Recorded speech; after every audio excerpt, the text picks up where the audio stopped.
was watching the news, and some more kids then got into a stolen car and was involved in the accident on Fond du Lac and Locust. Not knowing at the time that my child was one of the passengers in the car. My name is Howard Harris. Been lived in Milwaukee my whole life on the north side. I have 6 kids total and 2 grandkids.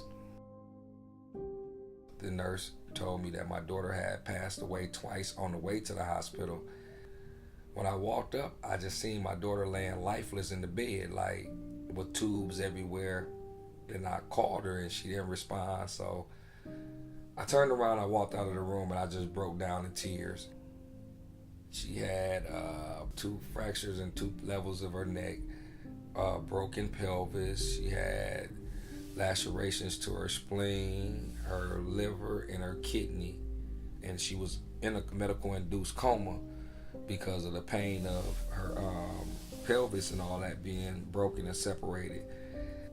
I was there all day, all night. I slept in front of the door. And the nurse said, "Mr. Harris, why do you have your chair in front of the door?" And I told her, I said, well, if death try to come in this room for my daughter, it's going to have to come through me first.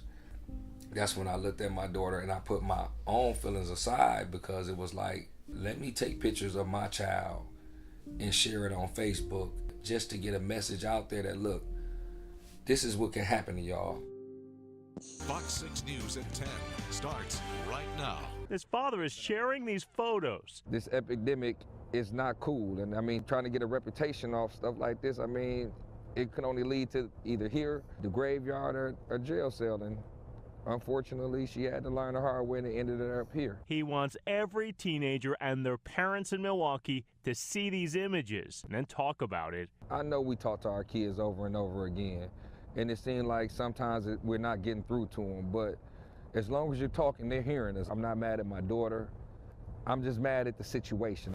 He hopes before other teens decide to jump in a stolen car, they realize their parents may not be so lucky to visit them at the hospital. A few weeks ago, we had lost a nephew. The end result of it was he was pronounced brain dead and lost his life because of a car chase. About a month before the accident, his mom had asked me to talk to him because he had started getting into some trouble.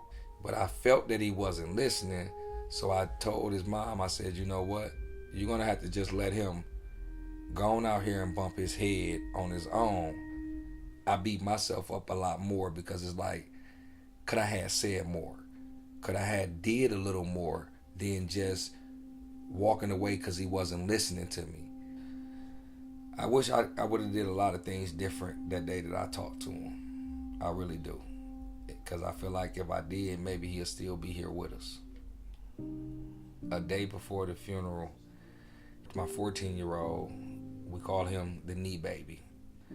He had got caught in a stolen car, took the police on a high-speed chase, and speeds reached excess of 100 miles an hour going down city streets.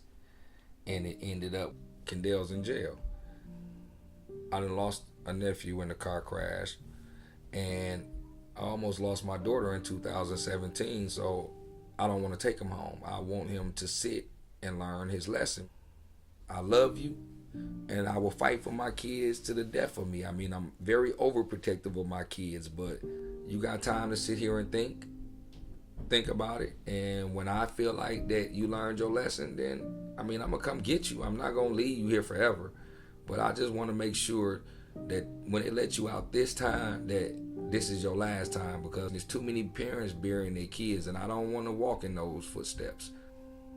You guys are putting a price on y'all life, and that price is a stolen car. That's how much y'all saying y'all lives are worth today, and y'all lives are worth way much more than a stolen car.